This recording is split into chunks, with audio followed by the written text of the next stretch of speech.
Hello, everyone. Welcome to the Gives in the Bank Recruiting Podcast. This is going to be the Wednesday, August 12th edition. We have a lot of stuff on the site right now and on some of our other podcasts about the Big Ten canceling the fall season, canceling fall sports, moving to the spring. We'll dive into that a little bit in terms of just the recruiting impact, but we have some other things going on right now that you guys can kind of process some of that with some of our other content. Bill and I are here to kind of talk a little recruiting. Before the shutdown came, there was actually some real recruiting news. Ohio State lost a commitment, four-star defensive end to Misi Adelaide, decommitted from Ohio State today. I'm told it had nothing to do with any of the news that came out today. This is something we've kind of been hinting at for a while. Bill was all over this. Bill, just kind of talk through, your thought process on this. And, obviously I'm guessing you weren't surprised by this. No, not at all. He was definitely a COVID commitment, jumped in with Ohio State, and that was kind of a surprise when he committed. And it looked like at the time to me, and everything I was hearing from that side of things, was that he was just locking in a spot.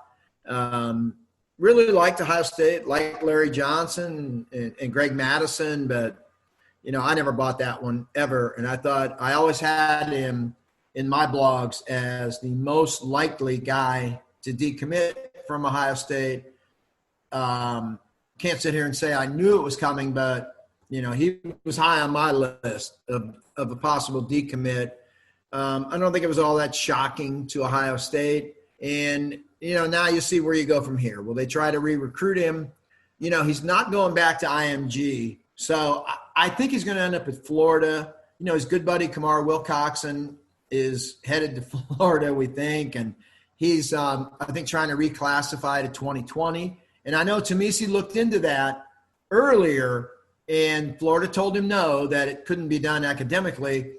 So we'll see. Now he's going back home to Texas. Does Tom Herman jump in there, Jimbo Fisher? We'll see. I mean, I think things are dead with Ohio State for now. If the visits miraculously open back up and he shows up back at Ohio State, we'll see. I mean, I don't know where that's going to go. For me, for my money, I would go after Daryl Peterson tonight. I'm not so sure Daryl's not a better player than Tunmise, and I'm not saying that as sour grapes after the kid decommits. You can see that everything I've written about Tunmise from, back in this winter when I was at 24/7, right up through June 4th when I came, aboard with the scoop, my reports on Tunmise were that he's a good player. And I think he is a good player. He's not a 5-star in my opinion. And this is a loss, but it's not like losing Jack Sawyer. And so we'll see what happens. I would go get Daryl Peterson. I think Daryl Peterson is a better fit for Ohio State without going into anything further there. And I think he's a really good player. I think Tunmise was overrated, and I felt that when he was an Ohio State commit, and I think Daryl was way underrated. And then when you add in a potential captain, a kid that's won everywhere, kid that's respected, liked by everyone, I'd go get Daryl Peterson tonight. But that's just me. I think Daryl Peterson makes the most sense. I think it's a similar body type. They're neither guys like a 6'5", 6'6", long skyscraper. They're both kind of 6'3", 245, maybe play a little bit inside and pass rushing downs, but they're not they're not Zach Harrison or Jack Sawyer in terms of the big 6'5", 6'6" body. No. So I think it's a similar, I think it makes sense physically as a replacement. And then with all the uncertainty right now, I've been reporting for the last few weeks that before we even got to the Big Ten shutting the season down, I've been saying I don't think there's going to be visits this fall. And so I think that's going to continue to be the case. I don't think now that they've shut down the season that there's going to magically be visits, but I could be wrong on that. But so what that means to me is you're going to have to be a little more conservative with your targets now. I don't know that this is the environment to be like, well, we lost to Misi, let's go chase the 5-star kid from California or something like that. I think now is the time to go get a homegrown kid or someone in the region who's familiar with your program. And so I think the world of Daryl. I've said for months now, he's one of the top maybe 10, 11 guys in Ohio in a class that I think is really strong. And so I agree with you. I think Daryl Peterson should be the move, unless for some reason Damian Robinson would call them up and be like, "Hey, I don't want to go to Maryland," and then at that point you take him. But so it'll be interesting. Let's talk about this cancellation. I'm not going to go too much into the news, and I've shared my opinions on other platforms, and so have you, Bill, and we'll continue to do that as well. But in terms of recruiting right now, what does this do for Ohio State? I mean, they have the top-ranked class right now. Do you see decommitments coming? Do you see it being more difficult to add? I mean, kind of what do you think the challenges are now for Ohio State on the recruiting front? Well, I think the most immediate challenge is going to be what happens with the SEC, the ACC, and the Big 12. That is the next move that's going to determine how Ohio State will respond. You and I talked earlier, too, like a couple hours ago. You were under the opinion that everybody's going to cancel. There's going to be no football, no visits. And I kind of argued with you. And then since we had that conversation, I talked to an SEC coordinator. And this is an SEC, normally a big talker. We're the baddest. We're the best. We're tough. He told me, look, off the record, keep my name out of it. There's no possible way we're going to be playing this year. So I'm now on your side there. So once that happens, if that happens, and all the schools are out, now we're back to a level playing field again. So, Ohio State has every advantage they had before. So no problem there at all. The problem could come into if the SEC does play, the ACC's playing, the Big 12's playing, then they're going to tell your guys, why are you going there? What's the guarantee they're going to play in the spring? What's the guarantee they're ever going to play again? We're big men down here. We play football. Come to us. And then you got to worry at that point. You know what I mean?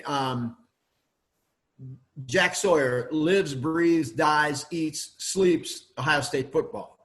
But what does he do? If Ohio High School ends up canceling now, Ohio State doesn't play. Well, maybe we're going to play in the spring.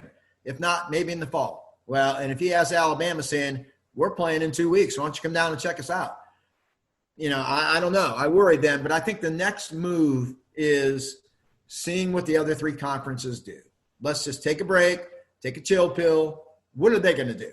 And then that'll determine where Ohio State goes from there. If they all cancel like you and I now think are going to happen, then I think everybody's back at square one, and Ohio State looks really good to the guys that are committed and to guys that they're looking to flip from other schools. So that's the key is going to be, what do the other conferences do?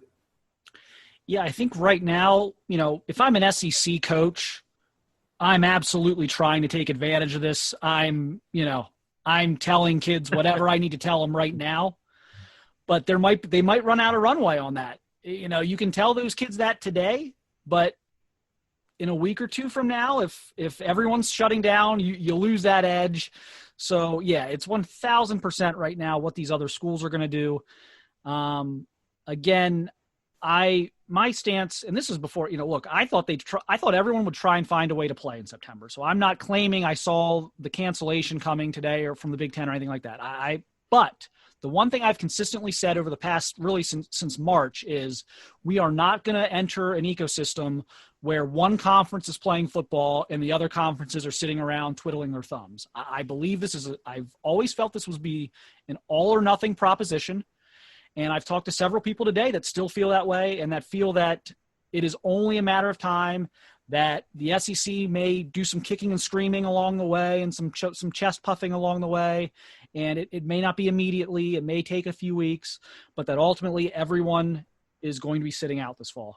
And I still believe that's going to be the case. If that is the case, I think we're talking minimal to zero recruiting damage, depending on how quickly the news comes out. And I think, again, if for some reason these schools in the SEC or the Big 12 are proceeding, then yeah, I think you have to start to worry about maybe some of your out-of-state guys. I think it would take I think it would take an unbelievable situation for Jack Sawyer or Reed Carrico or someone like that to not play football at Ohio State, to bounce on Ohio State this winter or something like that. I think with those guys, you'd see them sign. And then, if something continues to go sideways here where they continue to not play football and other conferences are playing football, then I think they portal themselves and they ask for the immediate eligibility, which they should have no problem getting because the school they're at's not playing football. I think but in terms of the short term, I think, again, you want to start looking at, okay, who are the out-of-state kids? Those are the kids you got to kind of like really stay on right now until there's some clarity on the college football season from the other conferences. Anything to add here, Bill? I know this is kind of a short one tonight, but we're talking so much other stuff on the site right now on BuckeyesScoop.com, the message board. It's going crazy with reaction right now. And we have some other podcast platforms, Morning Scoop and Tony and Tom on Buckeye Weekly. So you can get a lot of the reaction to the news today on that front. But recruiting-wise, we just kind of wanted to kind of stick to impact on recruiting. Anything to add here before we sign off, Bill, or are you pretty good? Yeah, no, I did want to add, I want to double back on Daryl Peterson. Sure. And again, I have absolute zero inside information that Ohio State would even consider him. But, I wanted to add more about him in that, when I look at Daryl and you compare him to JT Tuimoloau, Mike Hall, Jack Sawyer, that group of guys, then – no, I don't think Daryl is that type of player. Okay, I really don't. Taiwan Malone, I'd have all those guys rated ahead of Daryl. But if you go back 1 year and look at Ty Hamilton, Darian Henry, Jacoby Cowan, I would take Daryl over all three of those guys. Not by a lot, but, if you like them, you should like him. So that's kind of – I wanted to put Daryl Peterson in a little bit of context there of how I see him as a player. So – like I said, better than JT Tuimoloau? Very similar to Misi Adelaide, though, and a little bit better than the three they took last year. So that's where I stand on Daryl, and I have no idea if Ohio State would even, give him the time of day. But I know I would. I think they're going to want to come out of this with 5 defensive linemen, and I just think Daryl makes sense. But again, I don't have any insight yet. That's something I'm sure you and I and Alex and the guys will work on here in the coming days. I don't have anything concrete yet that would indicate that, there's going to be movement there soon or anything like that. But I definitely think that's a route they're going to have to consider. I'd put my stamp on that offer today. I'm going to say it now before anything happens that I would put my stamp on that offer given the climate right now, and given that I do think Daryl's one of the 10 or 11 best players in Ohio. So I will put my stamp on that. So it's on the record now, so that if they offer him, I'm not coming off as some type of homer or anything like that. I'll validate that offer right now. If they do it, I would support that offer. Great player, great kid. We'll see where it goes. I think, like I said, I think that's the most likely, most obvious decision at this point. But, maybe Damian Robinson gives him a call and says, maybe I don't want to go to Maryland anymore. And then at that point, you're taking Damian. But, see what happens. We'll talk to you guys later. We appreciate you guys listening. Tune into BuckeyesScoop.com. We have so much reaction. Come in and vent if you need to. We're here. We're talking. We're chatting on the board. So we'll see you guys here soon. Thanks for listening.